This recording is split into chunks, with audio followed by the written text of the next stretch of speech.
esta mesa de 4 vamos a analizar lo relativo y propiamente a la resurrección. Después de que hemos visto cada uno de los acontecimientos previos de Jesús, y hoy nos vamos a centrar en los capítulos de Mateo 28, Marcos 16, Lucas 24 y Juan capítulo 20. En cada uno de estos capítulos, y aquí ya me dirijo a los integrantes de la mesa, en cada uno de estos capítulos encontramos distintos elementos. Encontramos a las mujeres que fueron al sepulcro, encontramos a los ángeles que se aparecieron en el sepulcro, encontramos a los apóstoles que fueron al sepulcro en el día de reposo, encontramos al resto de los apóstoles que estaban en Galilea cuando Jesús se apareció ante ellos. También vemos a estas dos personas, uno de ellos que se llamaba Cleofas, en el camino de Emaús, a los que Jesús se apareció, y una serie de elementos, una descripción muy propia, particular y peculiar que cada uno de los distintos evangelios nos va dando en torno a lo que sucedió en el día del domingo por la mañana. Ahorita, Carlos, nos decías sobre que el domingo llegará y estos acontecimientos son relativos a ello. Ahora, yo quiero traer primeramente a la mesa el tema de las mujeres. En Mateo, por ejemplo, en Mateo capítulo 28, los versículos más o menos del 1 al 10 nos hablan de María Magdalena y la otra María, de que fueron a ver al sepulcro. En el versículo 2 nos dice que hubo un gran terremoto porque un ángel del Señor, descendiendo del cielo y acercándose al sepulcro, removía la piedra y se sentó sobre ella. Entonces este ángel les dijo: yo sé que buscáis a Jesús, el que fue crucificado. Y les dice: no está aquí porque ha resucitado. Luego, en el libro de Marcos vemos algo similar. En el capítulo 16 dice que María Magdalena y María, madre de Jacobo, y Salomé compraron especias aromáticas para ir a ungirlo. Y que esto fue muy de mañana. Y que ellas se preguntaban, según el versículo 3, ¿quién nos removerá la piedra de la entrada al sepulcro? Pero cuando llegan ahí, para su sorpresa, la piedra ya estaba removida y entraron ellas al sepulcro y nos dice el versículo 5, vieron a un joven sentado al lado derecho, cubierto de una larga ropa blanca, y ellas se espantaron. Versículo 6 dice, pero él les dijo, no os asustéis, buscáis a Jesús Nazareno, el que fue crucificado, ha resucitado, no está aquí.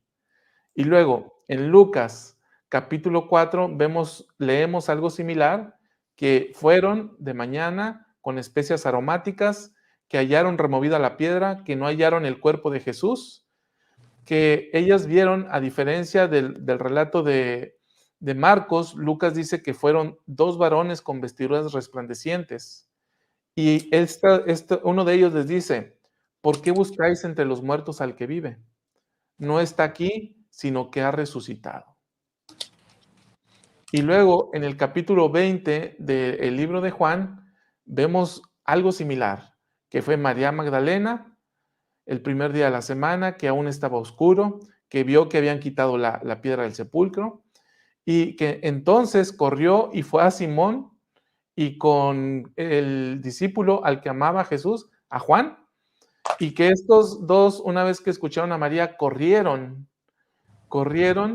pero aparentemente Juan tenía mejor condición física, porque llegó primero al sepulcro, ¿no? Como que hacía sus clases de spinning o algo por el estilo, y él llegó primero, pero se queda en la puerta, y después entra Pedro, y él entonces dice la escritura que en cuanto vio, creyó.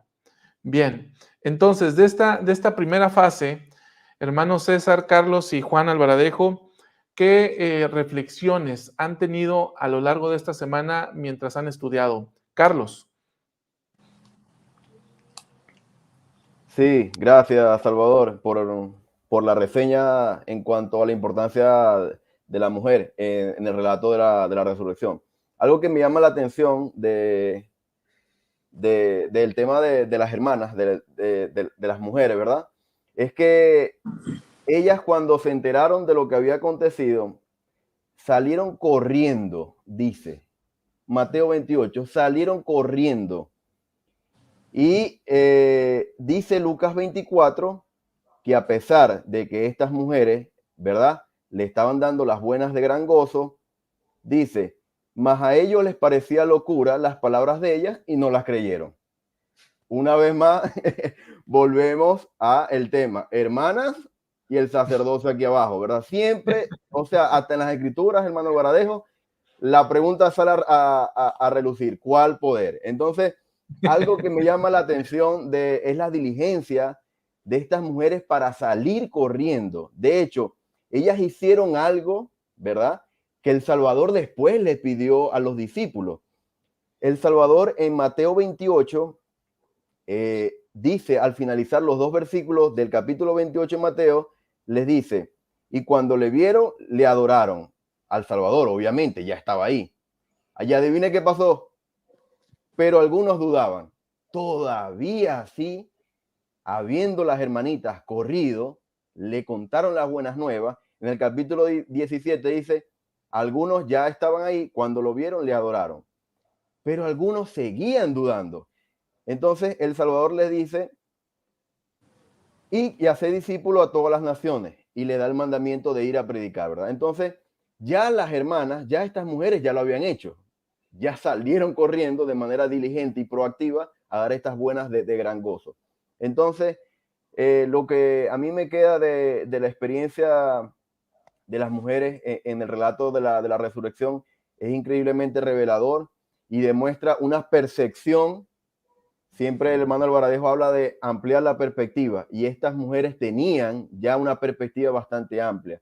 Ellos, a pesar de que había temor, me imagino porque quizás nunca habían visto un ángel, y el contexto dice que había un temblor cuando el ángel quitó la piedra del sepulcro. A pesar de que ese contexto se estaba dando, estas mujeres tenían un gozo increíble y salieron corriendo, como debemos a veces salir corriendo nosotros a ministrar. Es una reflexión que yo me llevo, ¿verdad? Como sacerdocio. Como yo debo a veces salir corriendo cuando el obispo me llama y me dice, tal hermana está enferma, ve y dale la Santa Cena, ¿verdad? Entonces, de verdad que el salir corriendo, de verdad que es algo que las hermanas siempre nos dan el ejemplo. Siempre son las primeras que llegan al templo, son las primeras que llegan a las ordenanzas dignas, son las primeras que dicen, me quiero casar con un poseedor sacerdocio digno. Son las primeras que están ahí. Son las primeras que al llegar a los 18 años, papá, mamá, me quiero ir a la misión. Y no es un mandamiento para ellas. Son las primeras que salen corriendo. De verdad que eso es lo que yo rescato, Salvador, de la experiencia de la mujer en el relato de la resurrección. Gracias, Carlos. Hermano Alvaradejo. Tenemos mucho material para analizar, pero para trasladarlo a nuestros días, ¿no? Ellos pasaron su prueba en su momento, hicieron lo que tenían que hacer y bueno, escribieron sus historias y ahorita las estamos leyendo, ¿no? Es lo que a mí me da susto. ¿Cómo pasó? Y también otra cosa que Jesucristo les dice a las hermanas, vayan y díganles a los discípulos que nos vemos en Galilea, ¿verdad? Sí. Y entonces van y le dicen, y en ese acto uno se preguntaría, ¿por qué no le dijo a Pedro? Hombre, pues era el que quedaba como presidente del quórum, ¿verdad? Entonces vemos que sí hay razón en prestar atención a las hermanas, porque también reciben revelación de Dios. Y si somos un equipo en el matrimonio, aquí estamos viendo la urgente necesidad. Si yo soy un obispo y pienso que las hermanas no deben decir nada, bueno, aquí estamos aprendiendo una gran lección en este proceso de la resurrección del Salvador. Un proceso glorioso por demás, ¿no? Y no lo creían porque pues nunca nadie había resucitado de los muertos. Hoy estamos hablando de la resurrección y tenemos testimonios de que pasó, ¿verdad? Pero en aquellos En aquellos momentos nunca nadie había levantado los muertos, existía la profecía y todo, y él les había dicho, sin embargo, aquí sucede. Y qué maravilla, este es el triunfo para abrirnos las puertas a todos. La otra cosa es que otros resucitaron junto con él. El otro día hicieron la pregunta acá y en los evangelios se explica, ¿verdad?, que hubo más personas que resucitaron después de Jesucristo. Él es primicias de la resurrección, para que no pensemos que es algo que tal vez no va a suceder. La resurrección vendrá a todos nosotros en forma gratuita. No tenemos que hacer, bueno, sí tenemos que hacer algo para resucitar, tenemos que morirnos, ¿verdad? Porque si no nos morimos, pues no vamos a resucitar. Así que no le tengamos miedo a la muerte porque es un paso adicional para que podamos un día resucitar. Ahora, puede tener mejores aspiraciones. ¿Por qué? Porque si sobrevive usted en estos días hasta el milenio, resucitará en un abrir y cerrar de ojos. Se morirá y resucitará. Eso está más barato y más espectacular, ¿no? César.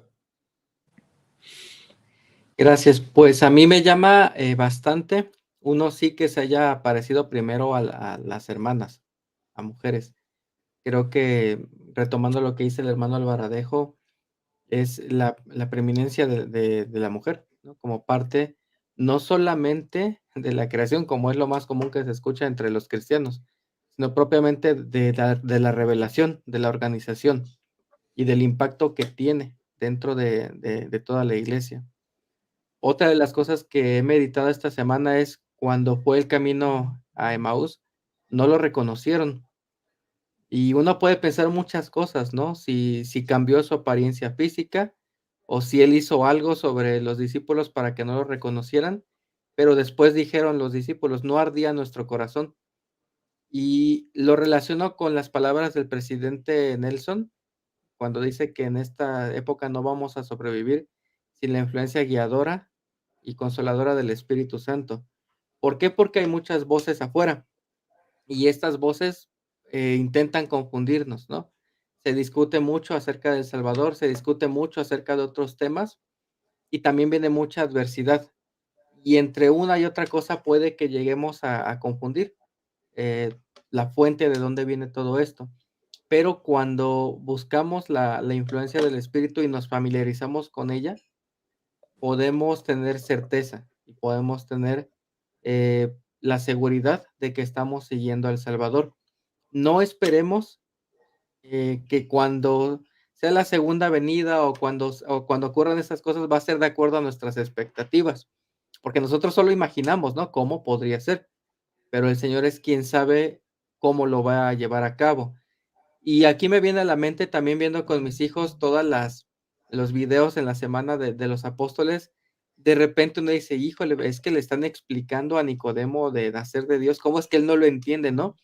Y son verdades que para nosotros ahorita son muy claras porque ya pasaron, pero los mismos apóstoles se les ve como confundidos de qué pasó. Este, Aun cuando el Salvador dijo que en 3 días levantaría el templo, refiriéndose al templo de su cuerpo, que él iba a entregar su vida para volverla a tomar, ellos no terminaban como de hilar qué va a pasar. Y justo cuando ven que lo capturan el ejército romano, unos salen huyendo o están de lejos, ¿no? Hasta Pedro, ¿no?, dice que lo niega.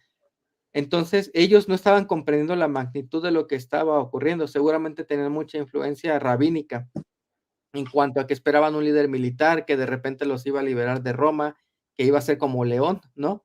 Y todo esto ellos confundiéndolo con la segunda venida.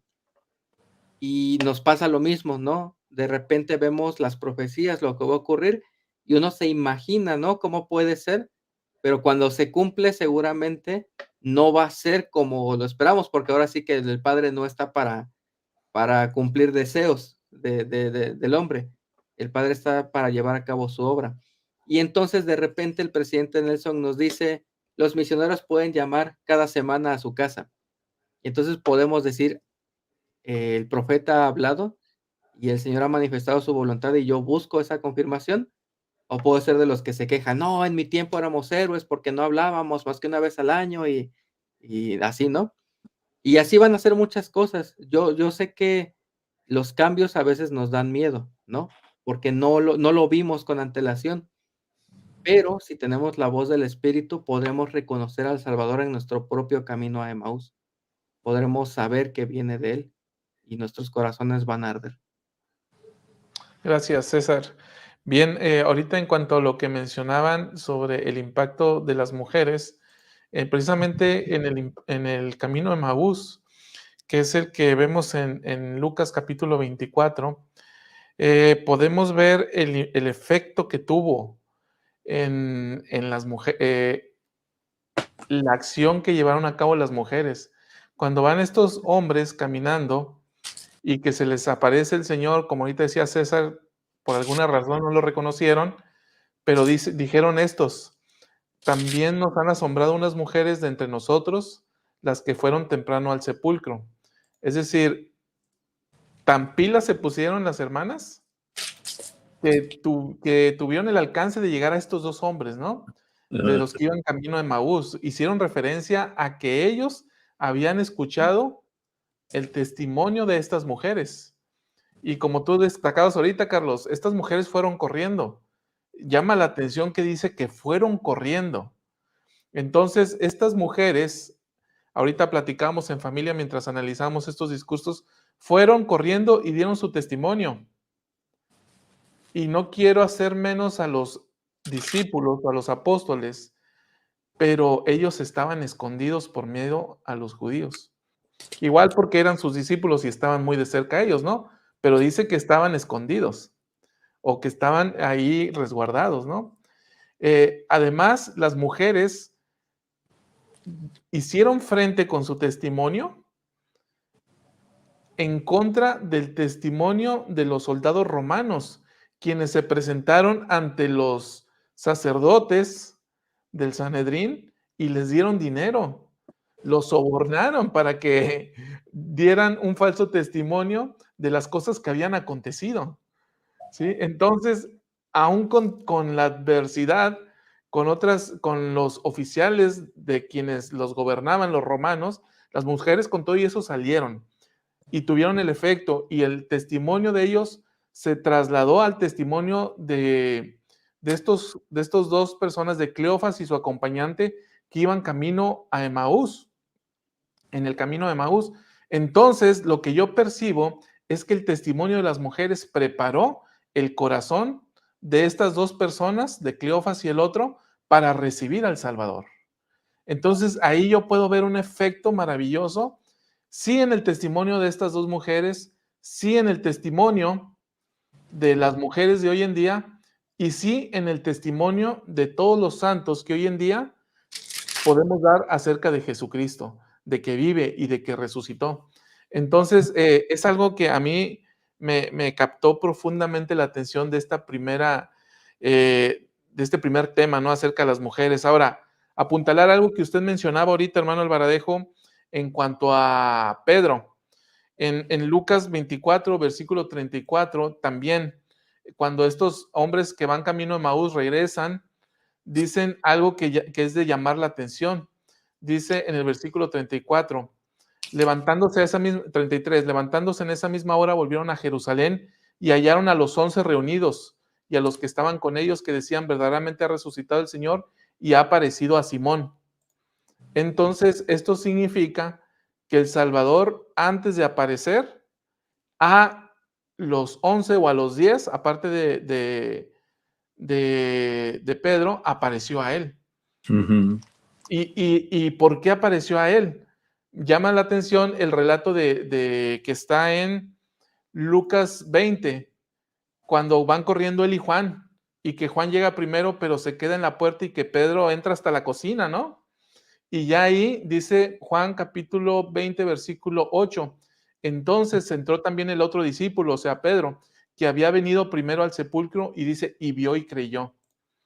Entonces Pedro va, cree, ¿sí? Ya después vamos a ver adelante que el Salvador reprende a los discípulos porque no creyeron en el testimonio de las mujeres. Pero aquí Pedro sí cree. Y después el Señor en algún momento, sin tener exactamente la cuenta de el momento histórico en el cual sucedió, pero sí se le aparece primero a Simón Pedro. Muy bien, hasta aquí mi comentario. ¿Desean añadir algo más sobre esta primera ronda? No. Bien, entonces vámonos al siguiente punto que ahorita ya César nos dio una introducción y yo también mencioné algo al respecto. El relato que viene en Lucas capítulo 24 es el único que menciona este acontecimiento con estas dos personas, estos dos hombres que iban camino a Emaús. Estos eran dos jóvenes. A partir del versículo 13 vemos que nos empieza a relatar lo que había sucedido con ellos, ¿no? Y voy a parafrasear algunos de los versículos. Dice que iban a una aldea llamada Emaús, que estaba como a 60 estadios. La propia guía Estudio de las Escrituras nos marca que son 12 kilómetros. Yo lo chequeé hace un momento y de acuerdo con la inteligencia artificial, 12 kilómetros el humano, dependiendo de las condiciones del camino, son 2 horas con 24 minutos caminando. ¿Sí? Entonces, más o menos pudieron ser 2 horas y media que el tiempo que ellos tenían que estar caminando. Y continúa diciendo Lucas que entonces se aparece Jesús. Versículo 16, los ojos de ellos estaban velados para que no le conociesen. Versículo 17, Jesús les pregunta, ¿qué pláticas son estas que tenéis entre vosotros mientras camináis estando tristes? Me llama la atención este punto. Ahorita podría comentar un poquito más acerca de eso. Versículo 18, entonces Cleofas casi que lo reprende, ¿no? Pues ¿cómo? ¿Eres tú el único forastero en Jerusalén que no sabe de lo que ha acontecido en estos días? Y entonces le hablan acerca de lo que había sucedido con Jesús Nazareno y lo que ellos esperaban. En el versículo 21 dice que esperaban que los fuera a redimir Entonces, pero había muerto y que hoy era el tercer día y hablan del testimonio que escucharon de las mujeres y a partir de lo que escucharon que decían que vivía, ¿no? Entonces Jesús empieza a relatarles las escrituras. Una vez que llegan, Jesús hace como que va hacia otro camino, pero ellos le insisten en que se quede y se sienta con ellos y toma el pan y lo bendice y lo parte con ellos. Entonces dice que sus ojos fueron abiertos y le reconocieron. Bien, ¿qué reflexiones tienen ustedes sobre este tema? Carlos. Gracias, Salvador.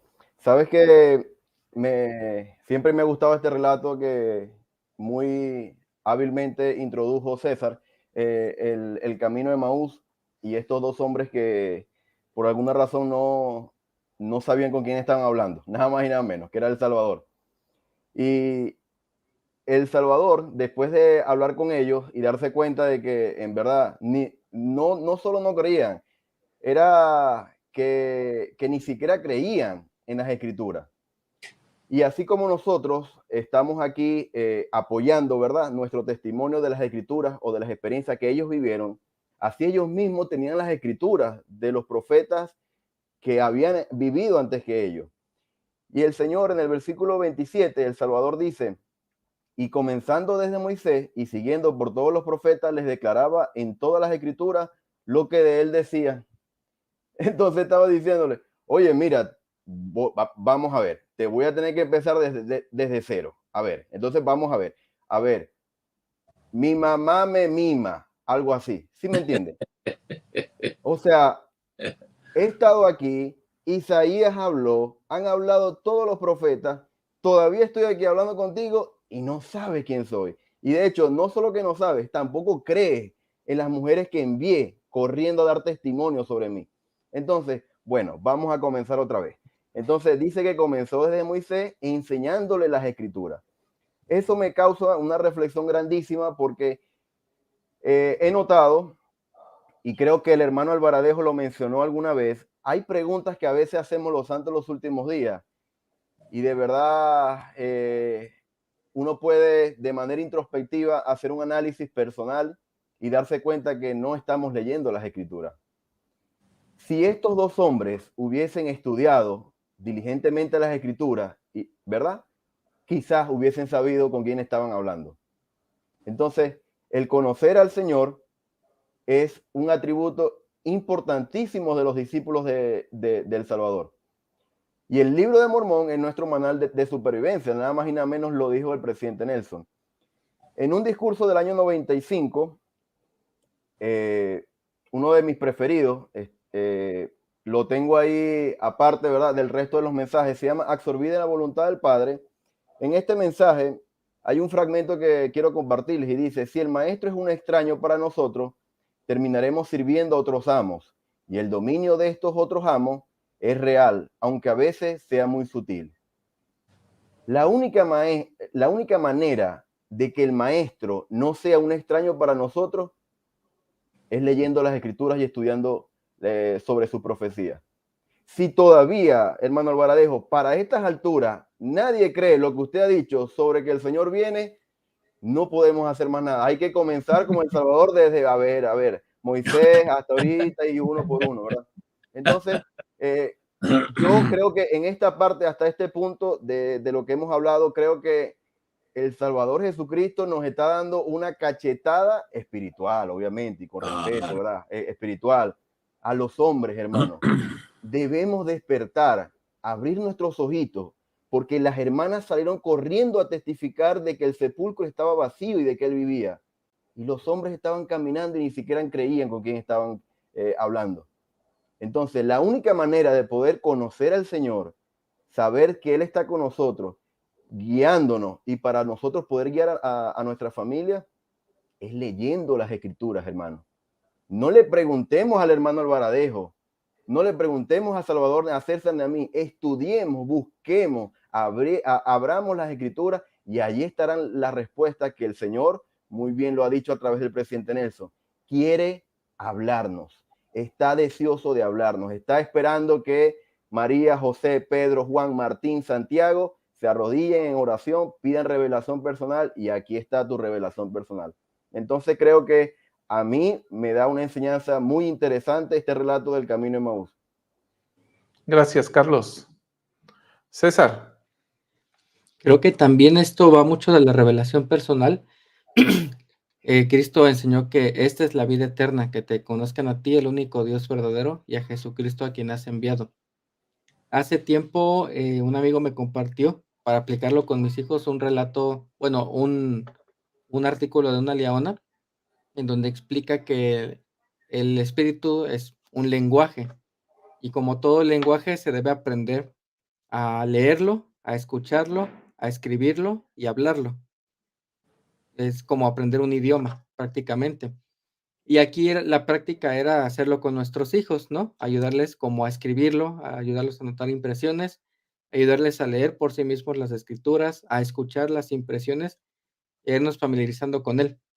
Entonces, aun cuando las cosas no parecen claras, porque los ojos de los discípulos estaban velados, podían sentir la influencia y podían sentir la verdad de las palabras. Creo que esta parte también era como la última graduación de ellos del judaísmo hacia el cristianismo, porque ellos aún tenían estas ideas de qué pasó, ¿no? ¿Por qué pasó esto? Y ahí les dijo, miren, es que era necesario que Cristo pasara y entrara en su gloria antes de redimirnos.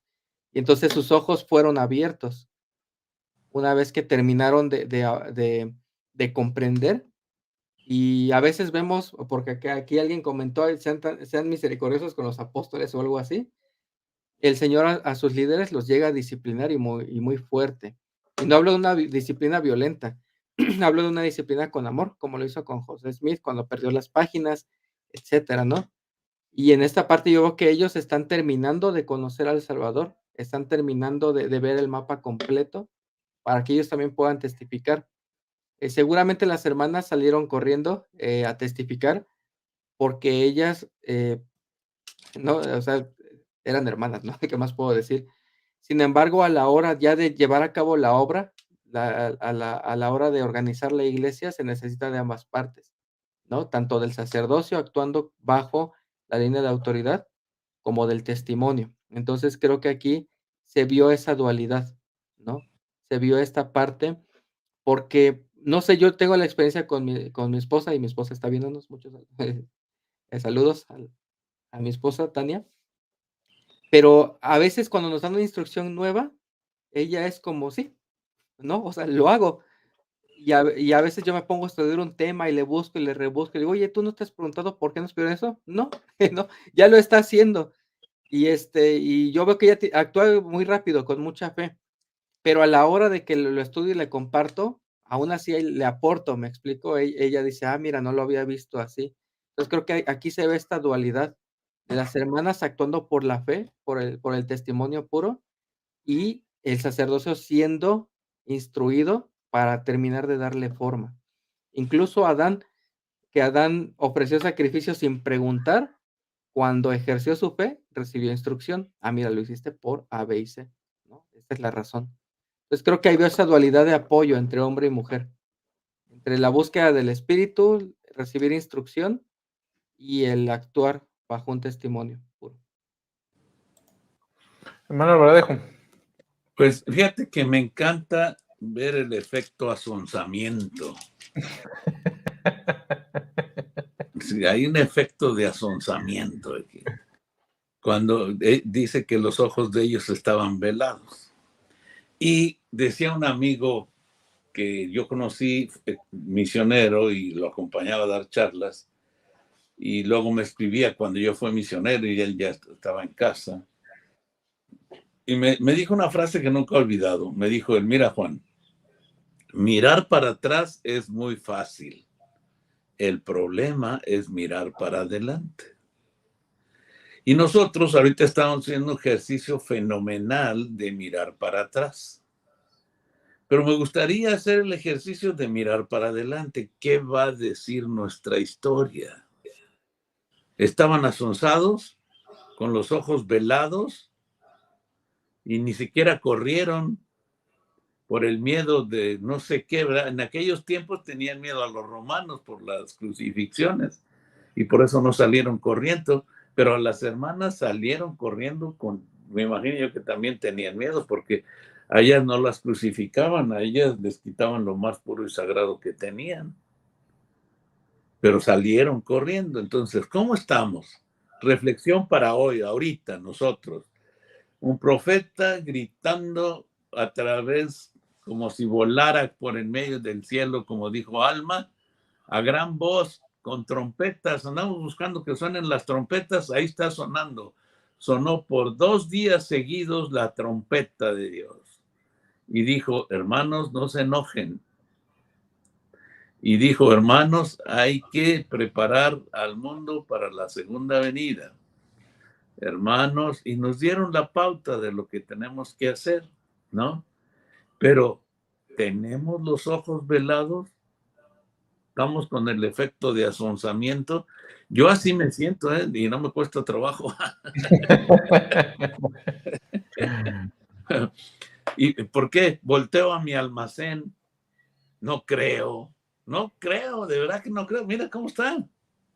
Es que no tengo, sí, podrás decir lo que gustes, pero mira, y volteo a mi ministración. ¿Dónde está mi ministración? Mi obediencia. ¿Cómo están los mandamientos?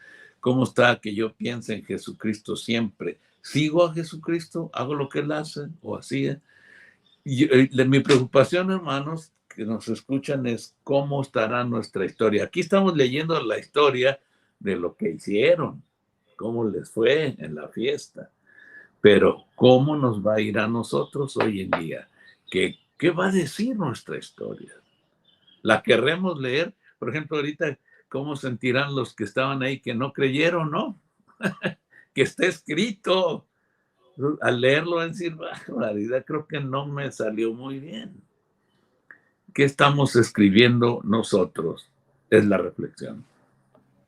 Gracias, hermano Alvarejo. Ahora, ¿cómo reviramos el efecto asonzamiento, hermano Alvarejo?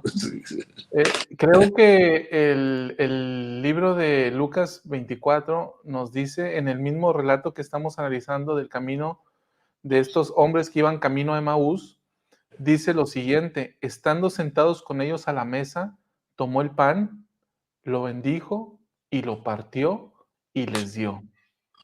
Entonces fueron abiertos los ojos de ellos y le reconocieron.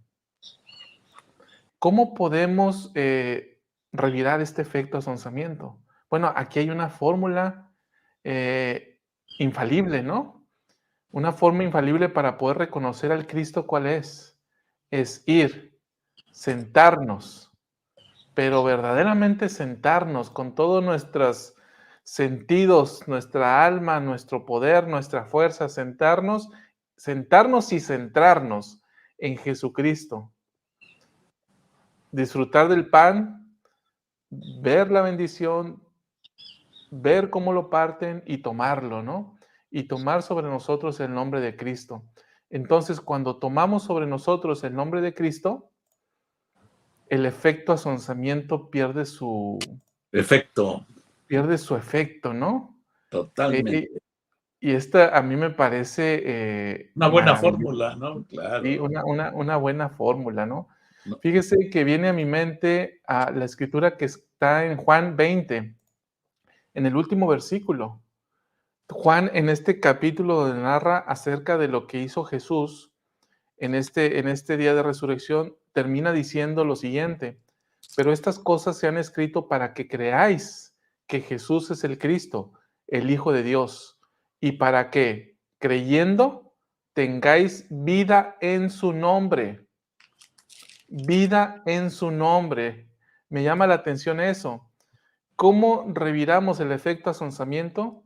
Pues a través de tomar su nombre sobre nosotros, a través de los convenios. La Santa Cena es una manifestación reiterada de los convenios iniciales que nosotros llevamos a cabo. Pero dice Jesucristo, ¿no? Yo tengo vida y tengo vida en abundancia. Y aquí dice que creyendo en Él podemos tener vida en su nombre.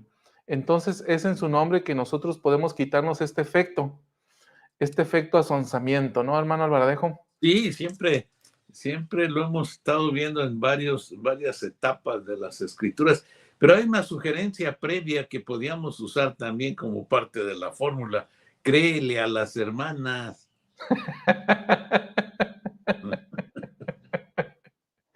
Sí. Si le hubiera Muy creído bien. a las hermanas, ya hubieran llegado más avispados. Entonces tenemos esos dos, obviamente. Hay que creerle a las hermanas. No pensemos que nomás son hermanas. Ellas tienen acceso a todas las cosas que nosotros tenemos por convenio. Así que, hermanas, estamos muy animados esta noche. La buena noticia es que ustedes tienen acceso a todo esto y lo estamos leyendo en la historia. No dejen de escribir su historia al buscar, encontrar y comunicarnos a su esposo, a sus hijos, a sus hermanos, al obispo, al presidente de Estaca. Comuníquele, ¿verdad? Porque es una muy buena solución. Y luego jale lo de la oreja y lléveselo al sacramental. Hermano No escuchen todo Alvaradejo. lo que digan en los consejos nomás. Mira, Salvador, en Sí. resumen, lo que dijo el hermano Alvaradejo es que las hermanas, ¿verdad? En el relato de la resurrección estaban corriendo hacia adelante y los hermanos, los discípulos, estaban corriendo hacia atrás. ¿Verdad? Literalmente eso era lo que estaba aconteciendo. Las hermanas con mucha fe, como lo dijo César, estaban corriendo hacia adelante y los discípulos, quizás por el contexto de lo que estaba aconteciendo, se estaban más bien escondiendo y corriendo hacia atrás. Interesante, ¿verdad? Y lo que más interesante es que con toda esta advertencia, ahora tenemos que escribirlo bien, ¿no? Ya sabiendo, nuestra historia debe estar bien atendida, bien resuelta, con una historia maravillosa, gloriosa, con resultados menos asonzados, ¿no, chava? Hay mucho que podemos platicar acerca de esto, porque incluso hay, no voy a decir indicios, porque hay vasta información que relacionan a la Madre Celestial y su representación en el templo, tanto antiguo como moderno, y el papel preeminente de la mujer. O sea, de hecho hay un libro que así se llama, Oculta frente a nuestra vista. Y toda la simbología que hay alrededor del papel de la mujer y de nuestra Madre Celestial al interior del templo. Ahorita en cuanto al efecto desazonzamiento, me llama mucho la atención cómo la parte del espíritu de Elías estuvo precedente en la Pascua antes de la crucifixión, y ahora la parte, del templo está presente después de la resurrección. Cuando se rasga el velo, los ojos son abiertos y se habla de ordenanzas, ¿no? En esta parte de que después de que les da el pan, sus ojos son abiertos. Recuerdo la invitación del presidente Nelson de estar más cerca del templo que nunca. Y cuando se rasga el velo a la hora de su muerte, esto da un simbolismo de que hay una nueva dispensación, de que ahora no es un sumo sacerdote según el orden de Aarón, el que solamente un día al año puede entrar al lugar santísimo, sino que cada uno de nosotros puede hacerlo, porque se abrió el velo para todos nosotros. Y en el templo vamos a buscar revelación, a buscar conectar más con el Salvador y a estar en su presencia. Una figura muy bonita que se habla en el templo del Antiguo Testamento es que en esa ocasión en que el sumo sacerdote pasaba al lugar santísimo, donde estaba el arca del pacto, el arca tenía un brillo propio y ese brillo representaba la presencia del Señor, que los judíos llaman Shekinah en hebreo. Y para mí es como maravilloso encontrar un símbolo muy parecido cuando entramos al salón celestial, que es esta parte de los candeleros que están en todas las fotos, ¿no? Cuando van a dedicar un templo, es lo primero que nos presumen, el candelero que está iluminando todo en el salón celestial. Simbólicamente estamos entrando en su presencia y estamos recibiendo de su luz. No solamente es voy al templo y ya se me quitó lo sonso, ¿no? Sino es voy al templo, guardo mis convenios, busco la voz del Espíritu y la sigo. Creo que ahí está como esta parte del efecto. Y en el templo ya no es voy por mí. En el templo es voy por mí, por mis hermanos y por mi familia. Ya no es solo ver en el individuo. Nuevamente hablando de esta dualidad. Bien, gracias César por esta ampliación del conocimiento en cuanto a las tradiciones. Y efectivamente, ¿no? Cuando se rasga el velo que lo describen los evangelios, precisamente marca, la interpretación que se da es que marca el fin de las prácticas, conforme las venían haciendo, el fin de los sacrificios y la continuación, ahora sí que del cristianismo como tal y los ritos religiosos inherentes. Bien, gracias hermanos por toda la gran cantidad de comentarios y saludos que nos están dejando por todo el recorrido de este programa. Vamos al siguiente punto, los apóstoles. Ahorita por ahí la hermana Clara nos decía, no vayan a ser o no sean tan duros con los apóstoles. Todavía no tocábamos el tema de lleno, pero ahora sí vamos a tocarlo, ¿no? La verdad es que es muy amplio y nutrido. En Mateo vamos a encontrar que habla de ellos, voy a referirme a los versículos 16 y 17 del libro de Mateo, que dice, pero los 11 discípulos se fueron a Galilea, recordando lo que resaltaba usted ahorita, hermano Alvaradejo, que fueron las mujeres quienes les dijeron que se fueran a Galilea porque el maestro se los había pedido. Entonces dice, se fueron a Galilea al monte donde Jesús les había ordenado. Y cuando le vieron, le adoraron, pero algunos dudaban. Es lo que nos dice el capítulo 28 de Mateo. Luego, en Marcos 16, versículo 14, dice lo siguiente, finalmente, me llama la atención la expresión finalmente, ¿no? O sea, como que fueron los últimos. Finalmente se apareció a los 11 mismos, estando ellos sentados a la mesa, y les reprochó su incredulidad y dureza de corazón, porque no habían creído a los que le habían visto resucitado.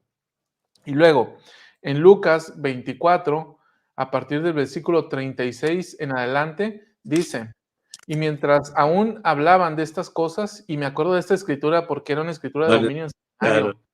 no la aprendíamos, pero... Claro, y en la misión también era muy usada. Ok, entonces dice, Jesús se puso en medio de ellos y les dijo, paz a vosotros. Entonces ellos, espantados y atemorizados, pensaban que veían un espíritu, mas él les dijo, ¿por qué estáis turbados y surgen dudas en vuestros corazones? Mirad mis manos y mis pies, que yo mismo soy. Palpad y ved, porque un espíritu no tiene carne ni huesos, como veis que yo tengo. Y diciendo esto, les mostró las manos y los pies. Y luego en Juan capítulo 20, en los versículos 19 al 21, menciona lo siguiente: y al atardecer de aquel día, el primero de la semana, y estando las puertas cerradas donde los discípulos estaban reunidos por miedo a los judíos, vino Jesús y se puso en medio de ellos y les dijo: paz a vosotros. Y cuando hubo dicho esto, les mostró las manos y el costado, y los discípulos se regocijaron al ver al Señor. Entonces Jesús les dijo otra vez: paz a vosotros. Como me envió el Padre, así también yo os envío. Bien, esto es lo que nos dicen en cuanto al momento en el que el maestro se aparece a los apóstoles. Escuchamos sus comentarios. Carlos, César y hermano Alvaradejo. La hermana pidió que no fuéramos duros con los discípulos, pero ya el Salvador habló, entonces imagínense, les dijo insensatos, incrédulos, inclusive dureza de corazón. Imagínense, ¿no? Nada más y nada menos. Y les dijo, les hizo un llamado de atención en Marcos 16, que lo mencionó muy bien Salvador. Le llamó la atención porque no habían creído a los que lo habían visto. O sea, y lo que, o sea, nos da más temor en esta época, como dice el hermano Alvaradejo, es que en la actualidad seguimos sin creer. Seguimos asistiendo a la iglesia, seguimos escuchando los mensajes, seguimos asistiendo a las conferencias, pero seguimos sin creer. O sea, y es increíble, hermanos, con la cantidad de personas que uno a veces habla. Mira, has visto el programa La Luz de la Restauración y el enfoque que ellos hacen en el profeta vidente del presidente Nelson. ¿Has escuchado sobre el Apocalipsis y el tiempo se está acabando? Ha dicho el presidente Nelson. No, nadie sabe. Carlos, relájate. Nadie sabe. Cálmate, ¿verdad? Sosiégate, ¿verdad? Casi que asónsate, ¿verdad? Porque nadie sabe el día y la hora, Carlos. Y sí, el presidente Nelson lo ha dicho, pero Monson lo dijo y lo dijo Hinckley también. Entonces, de verdad que esto de la dureza de corazón y de no creer el testimonio de los que lo habían visto, de verdad que es interesante, porque justamente era lo que ocurrió en el continente americano. Y lo que ocurrió en el continente americano fue eso. Comenzó por una desunión familiar. ¿Y sabe cómo comenzó? Y yo, creo que fue el sábado o el domingo pasado de conferencia, usted, hermano Alvaradejo, lo dijo, que los tiempos en los que estamos viviendo se asemejan mucho al tiempo de antes de que El Salvador viniera. Y Tercer Nefi, del 1 al 11, menciona claramente todo lo que estamos viviendo.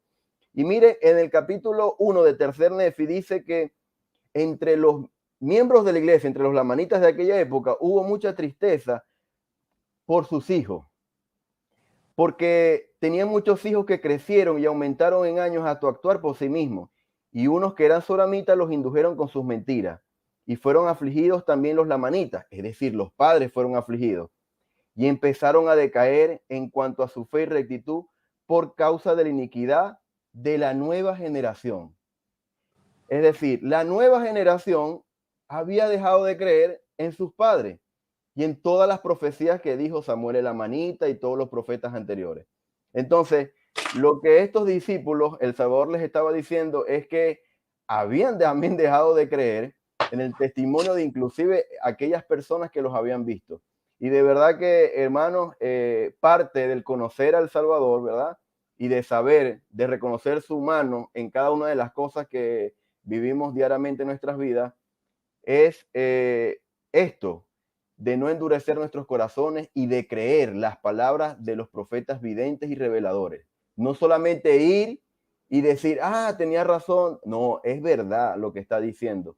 Son ciertas las cosas que nos dicen en cada conferencia general. Entonces, esto de que no habían creído, a mí me hace mucho ruido, porque creo que como sacerdocio nos falta mucho avanzar en esto de creer, de poner a prueba la fe. Y sabemos que el testimonio no viene sino hasta después de la prueba de nuestra fe. César. Leo el comentario de la voz de David. Dice, bueno, aún los discípulos no tenían el don del Espíritu Santo y eso es la tremenda diferencia, por ejemplo, entre Pedro pre-Pentecostés y post-Pentecostés.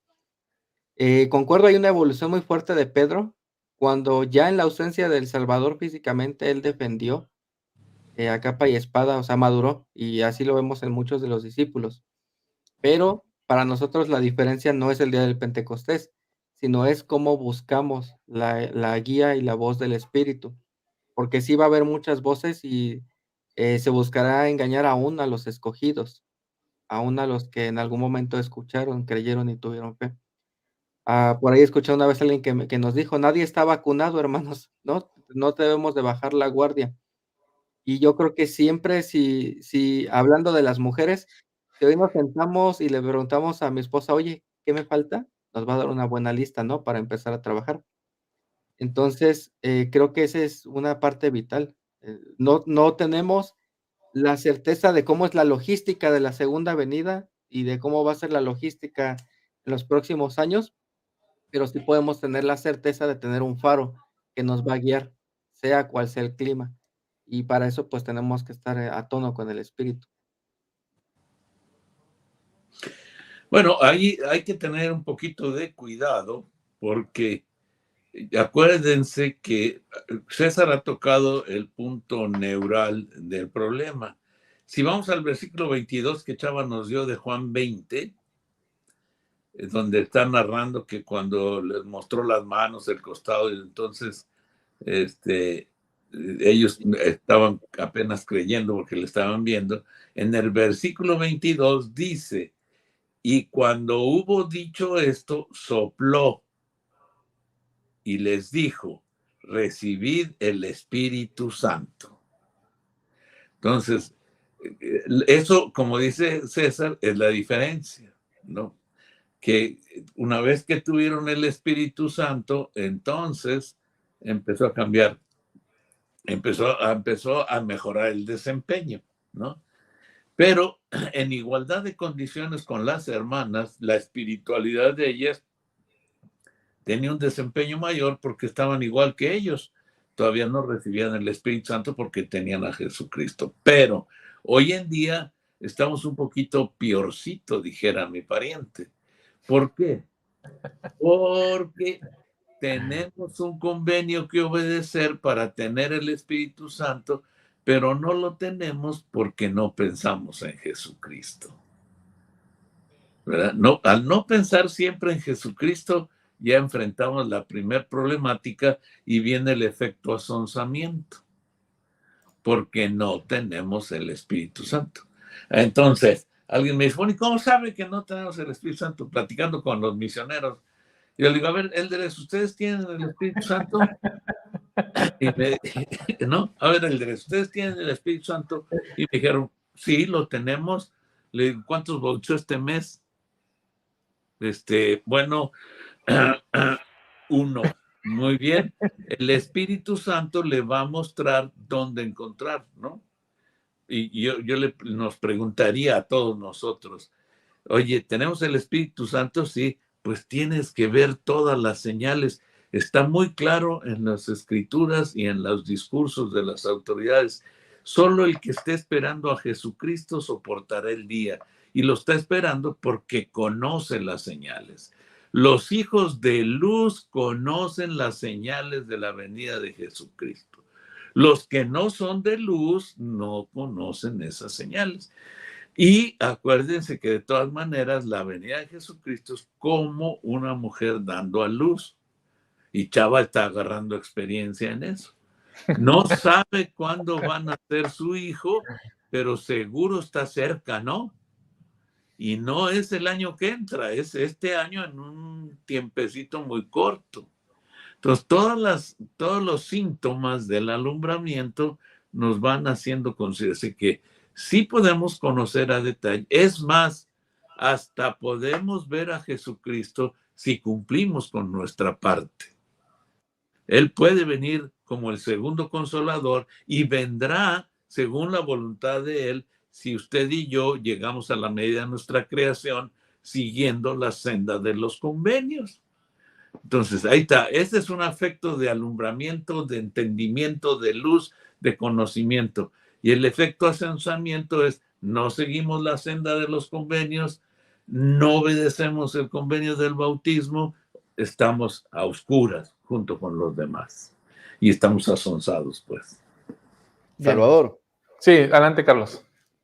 ¿sabe que el hermano Albaradejo ha tocado un punto que a mí me llamaba mucho la reflexión esta semana? Porque le voy a preguntar a modo general a todos los hermanos para ver si recuerdan. Durante la conferencia general se mencionaron 7 veces leer Tercer Nefi, de las cuales de estas 7 veces, 4 discursantes pidieron leer Tercer Nefi 11, ¿verdad?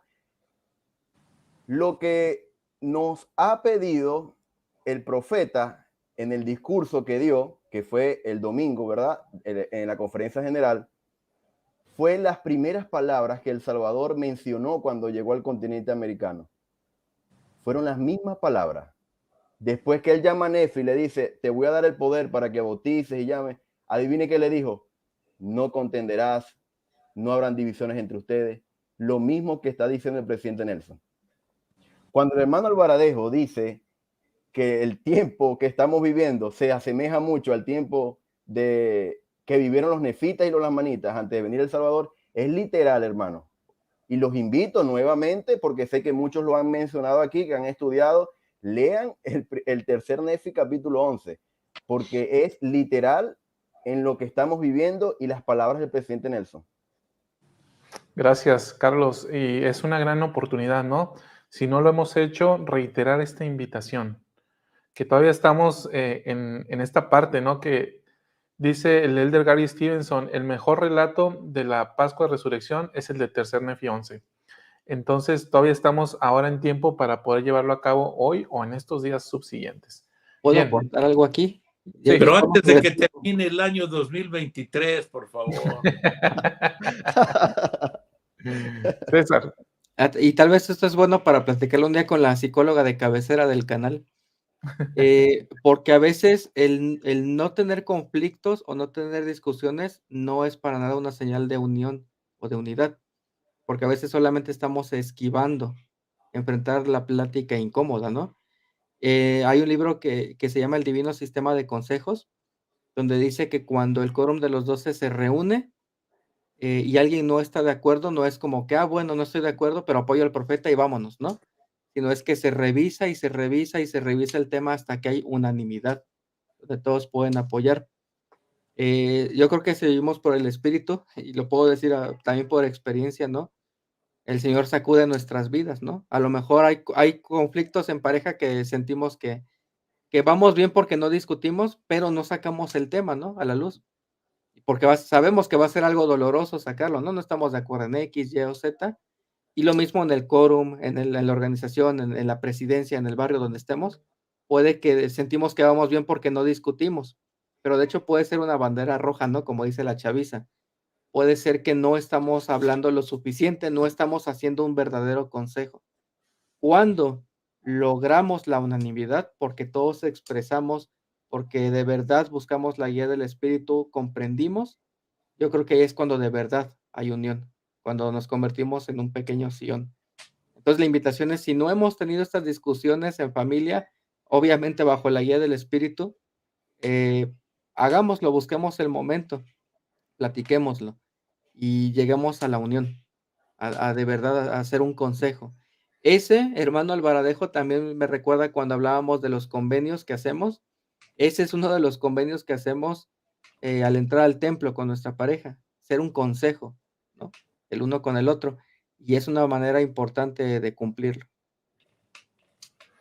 Bien, gracias César, Carlos y hermano Juan Albaradejo por los buenos comentarios que hasta el momento han dejado.